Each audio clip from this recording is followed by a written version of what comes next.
অবশেষে অনেক ঘুরতে ঘুরতে আমরা এসে পৌঁছালাম কাটরা মসজিদ। 1717 খ্রিস্টাব্দে মুর্শিদ কুলি খান তার রাজধানী ঢাকা থেকে এখানে স্থানান্তরিত করেছিলেন। পরবর্তীকালে তার নিজের নাম অনুসারেই এই জায়গার নাম হয় মুর্শিদাবাদ। আর এই কাটরা মসজিদ নতুন রাজধানীর জামে মসজিদ হিসাবে নির্মাণ করা হয়।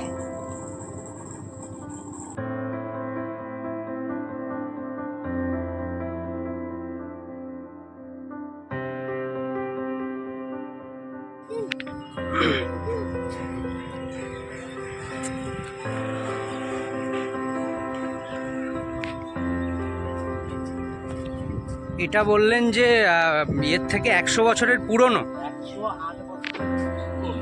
আচ্ছা, 108 বছর। এটা হচ্ছে আপনার হাজারদুয়ারির থেকেও পুরনো।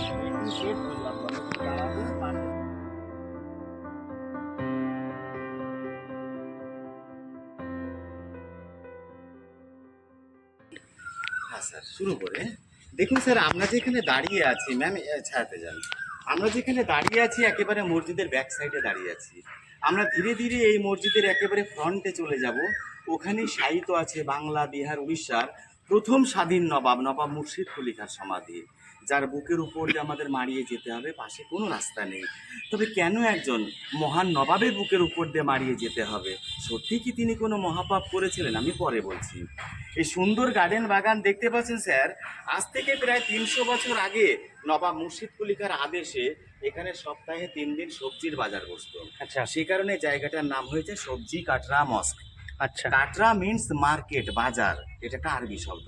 আচ্ছা কাটরা মানে গঞ্জ বা বাজার। আচ্ছা পাশে দুটো মিনার দেখতে পাচ্ছেন, ওয়াচ টাওয়ার স্যার, একে বাংলায় বলা হয় বুরুজ। আচ্ছা বুরুজ, বাইরে থেকে যেন কোনো শত্রুপক্ষ এই মসজিদকে অ্যাটাক করতে না পারে 24 ঘন্টা এখানে সৈন্য সামন্ত মোতায়েন রাখা হতো। আচ্ছা। এবং ভোরবেলা মুসলিমগণেরা আরবিয়ান আজান প্রদান করতেন। এবং যে সমস্ত মুসাফিরগণ দূর দূরান্ত থেকে এই মসজিদের ভেতরে কোরআন পাঠ বা নমাজ পাঠ করতে আসতেন, তাদের থাকা খাওয়ার ব্যবস্থা ছিল এই নিচের একতলা আর উপরে দোতলা।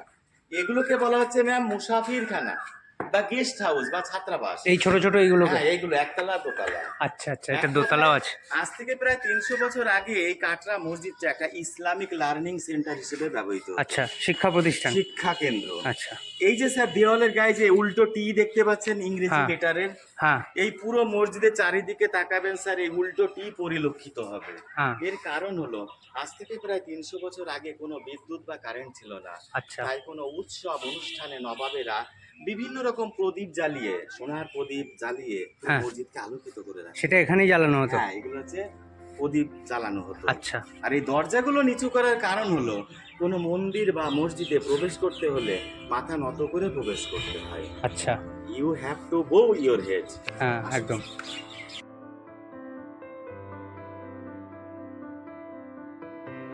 তো এই সেই বিখ্যাত স্যার কাটরা মসজিদ। আমরা ভেতরে এখনই প্রবেশ করব, তার আগে নিচে তাকিয়ে দেখুন এই যে সুড়ঙ্গগুলো দেখতে পাচ্ছেন স্যার, এই মসজিদের 3 দিকে 14টা সুড়ঙ্গ আছে। আচ্ছা। যুদ্ধ বিগ্রহের সময় আত্মরক্ষার জন্য এগুলো ব্যবহার করা হতো।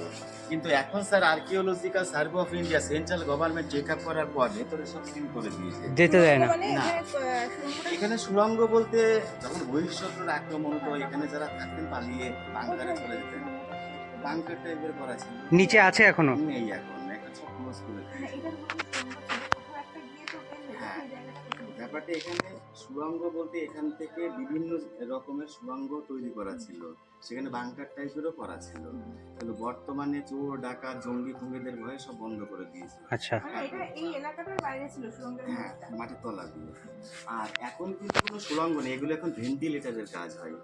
কারণ কিছুটা অংশ রাখা হয়েছে 24 ঘন্টা ইয়ার পাসের ফলে এত বড় মসজিদ ড্যামেজ হবে না, তো কিছুটা অংশ করে সব রাখা আছে। দেখুন sir, slowly we have come to a beautiful place. ধীরে ধীরে আমরা একটা সুন্দর জায়গায় চলে এসেছি। পায়ের নিচে লক্ষ্য করুন, এখানে বিভিন্ন ডিজাইনের স্কোয়ার করা আসন আছে। দেখুন এই টোটাল মাঠটিতে 2000টি আসন আছে। 2000 জন মানুষ একসঙ্গে বসে নমাজ আদা করতেন। স্যার উপরে ফলো করুন যে সারিবদ্ধভাবে লোহার রিং গুলো দেখতে পাচ্ছেন, হ্যাঁ মাঠের প্রান্তে ছোট ছোট লোহার বালা পোতা আছে, এখানে শামিয়ানা টানানো হতো, শামিয়ানা, আচ্ছা যাতে তিনাদের গায়ে রোদ বা রোদ না বৃষ্টি লাগে, না আচ্ছা। লাগে। স্যার এই দেওয়ালের গায়ে যে চারকোনা গুলো দেখতে পাচ্ছেন, হ্যাঁ এই পুরো মসজিদের সামনে তখনকার দিনের বহু মূল্যবান বেলজিয়াম গ্লাস বসানো ছিল। আচ্ছা আর যে গ্লাসের বৈশিষ্ট্য ছিল, রাতের বেলা যখন চাঁদের আলো গাছের উপরে পড়তো, চারিদিকে প্রতিফলিত হতো আলোটা, আচ্ছা ঝলমল করে উঠতো। কিন্তু সেই সমস্ত বহু মূল্যবান বেলজিয়াম গ্লাস ইংরেজরাই নিয়ে চলে গেছে বেশিরভাগ। আচ্ছা আচ্ছা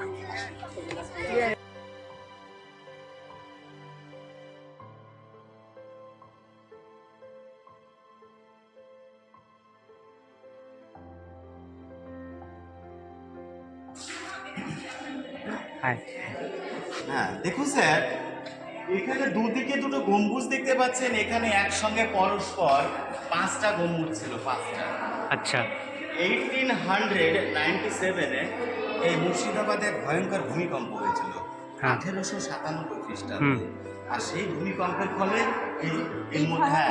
এর মধ্যে 3টে গম্বুজ পরস্পর ভেঙে গেছে। হুম এই গম্বুজের বৈশিষ্ট্য হলো এখানে কোনো লোহা বা সিমেন্টের ব্যবহার হয়নি। হুম হুম আগেকার দিনে যে সমস্ত স্থাপত্য ভাস্কর্য তৈরি হতো, সেখানে চুন, সুরকি, ডিমের কুসুম, বটের আঠা, মেথি জল, ডাবের জল, খয়ের জল, চিটে গুড় ইত্যাদির সংমিশ্রণে আঠা তৈরি হতো।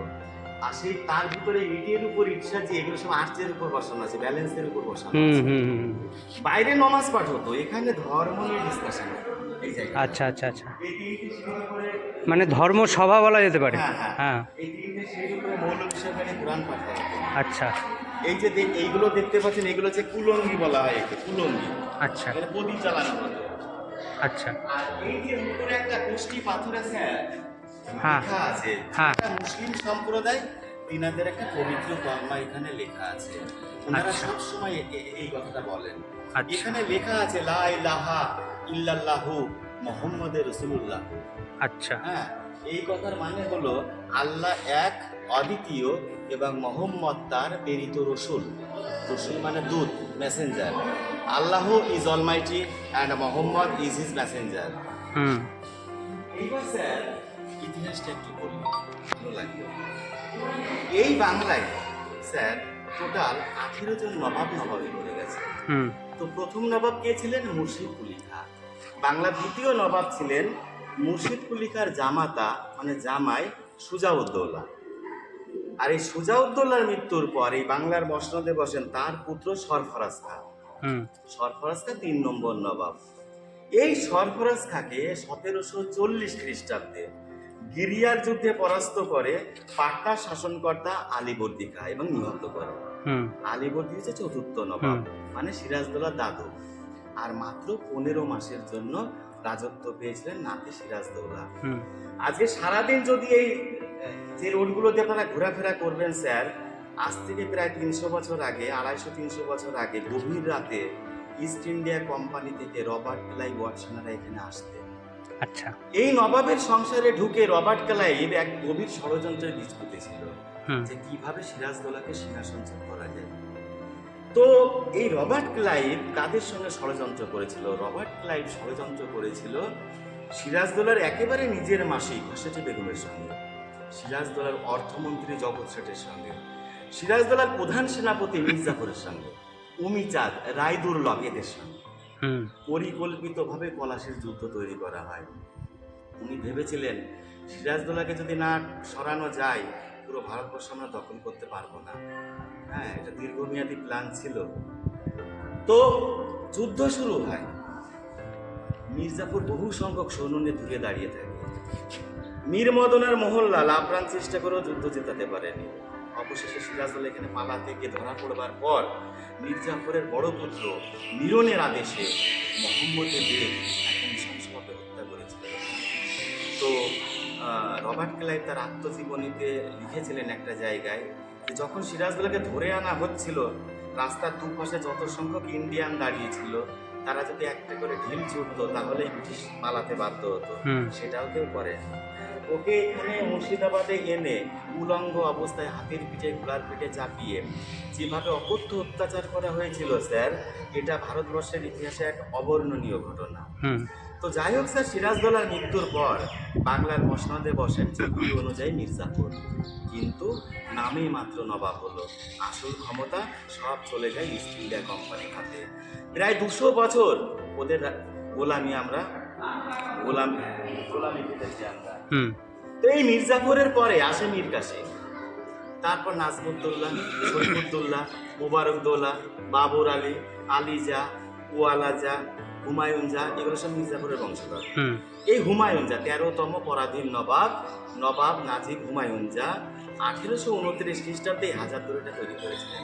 আচ্ছা। 1829 খ্রিস্টাব্দের 29শে আগস্ট। তৈরি করতে লেগেছিল 8 বছর, খরচ পড়েছিল প্রায় 17.5 লক্ষ স্বর্ণ মুদ্রা। হ্যাঁ, এই হাজারদুয়ারি তৈরি করার আগে শোনা যায় এই নবাব নাজিব হুমায়ুন জা উনি একবার ইংল্যান্ডে বেড়াতে গিয়েছিলেন। ওখানে গিয়ে উনি ছিলেন রানী প্রথম এলিজাবেথ যে প্রাসাদে বাস করেন, তার নাম হচ্ছে বাকিংহাম প্যালেস। তো ওখান থেকে আসার সময় উনি মুগ্ধ হয়ে প্রতিজ্ঞা করে এসেছিলেন, আমার মুর্শিদাবাদ দিকে আমি এই রকম একটা প্রাসাদ তৈরি করবো। সেটাই ওই বাকিংহাম প্যালেস আর হাজারদুয়ারি দেখতে একই রকম, স্থাপত্য, ভাস্কর্য, আর্কিটেক্ট কাছাকাছি। তো এই নবাব হুমায়ুন জার পর স্যার আসে ফেরাদুন জা, যিনি ইমামবাড়াটা তৈরি করেছিলেন। আচ্ছা। 1846 খ্রিস্টাব্দে। তারপর হাসান আলী, তারপর ওয়াসিফ আলী, তারপর ওয়ারেস আলী। এইভাবে 18 জন নবাব নবাবি করেছে, কিন্তু মির্জাফরের থেকে শুরু হয় পরাধীন নবাব। এরা সব পরাধীন নবাব। তো যাই হোক, এবার আসি মুর্শিদ কুলি খাই। এই মুর্শিদ কুলি খাই একমাত্র নবাব স্যার যিনি হিন্দু থেকে ইসলাম ধর্ম নিয়েছিলেন। দাক্ষিণাত্যের কোনো এক হিন্দু ব্রাহ্মণ পরিবারে ইনি জন্মেছিলেন। নিজের নাম ছিল সুদর্শন নারায়ণ মিশ্র, পিতার নাম ছিল দর্প নারায়ণ মিশ্র।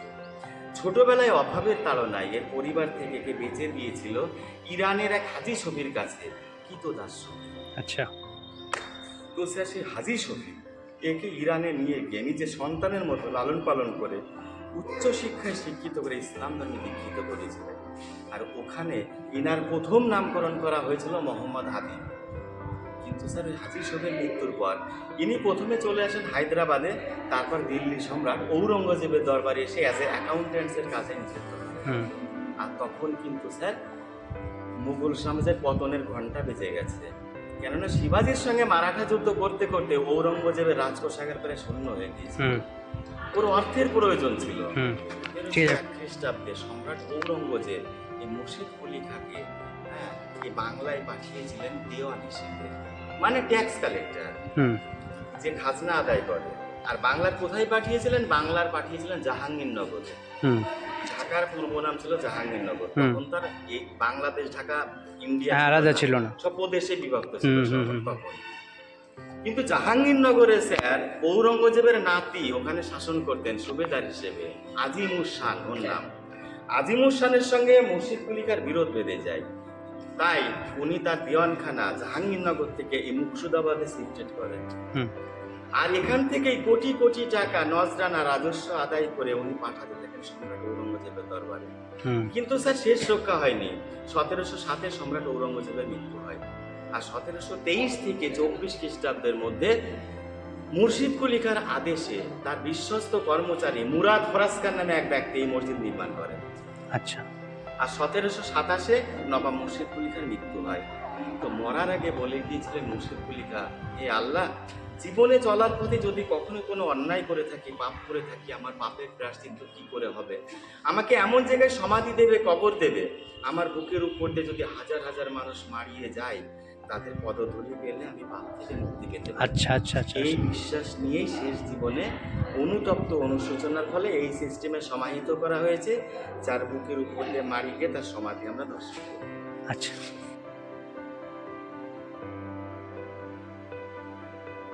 দেখুন স্যার, এখানে একটা কোষ্ঠী পাথর আছে, আর এখানে না খুব সুন্দর কিছু কথা লেখা আছে। এখানে লেখা আছে, the Mohammad of Arabia is the glory of both the world. আরবের মোহাম্মদ উভয় জগতের গৌরব। The man who take the dust of his door, যে ব্যক্তি এই দ্বারের ধুল স্পর্শ করে, let the rain of dust be showered on his head, তার মাথায় ধুলি বৃষ্টি হোক, রেন অফ ডাস্ট, তার কল্যাণ হোক, তার মঙ্গল হোক। সুন্দর কিছু কথা লেখা আছে।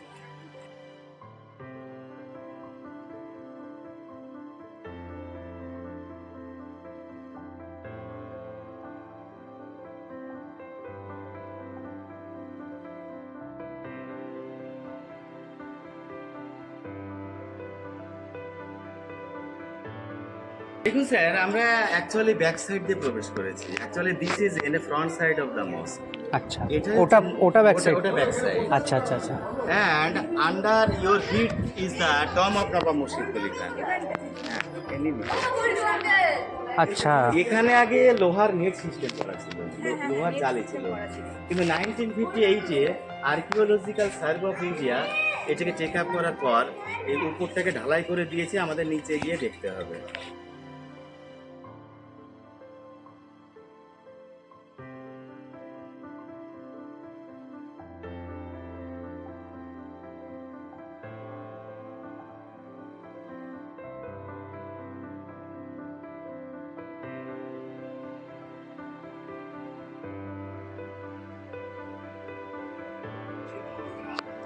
যার নামে মুর্শিদাবাদ, আগে এই জায়গাটার নাম ছিল মুর্শিদাবাদ।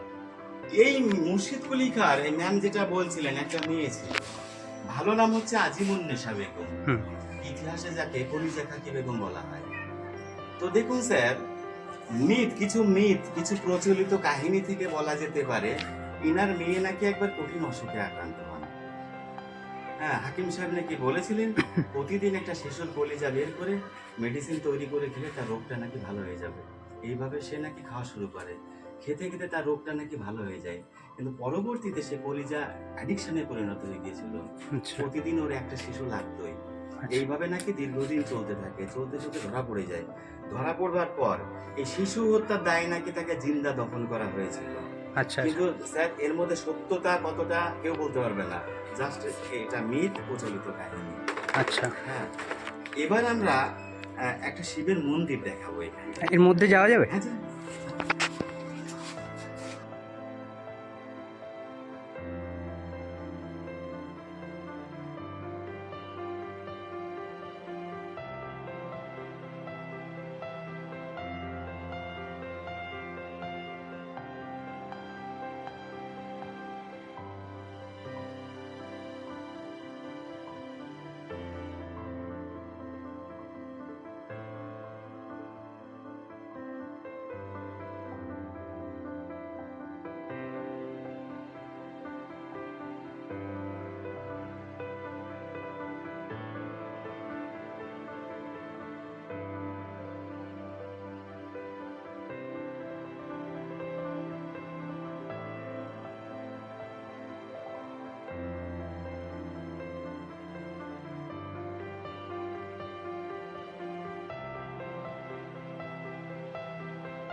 শেষ জীবনে হিন্দু মুসলিমের সম্প্রীতি রক্ষার জন্য একই মাঠে একটা শিবের মন্দির করার আদেশ করে গেছিলেন।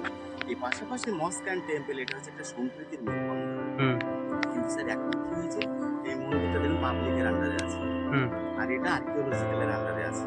তাই এখানে পুজো পার্বণ হয়, এখানে নমাজ হয় না, কারণ এটা হেরিটেজ হয়ে গেছে, এটা হিস্টোরিক্যাল।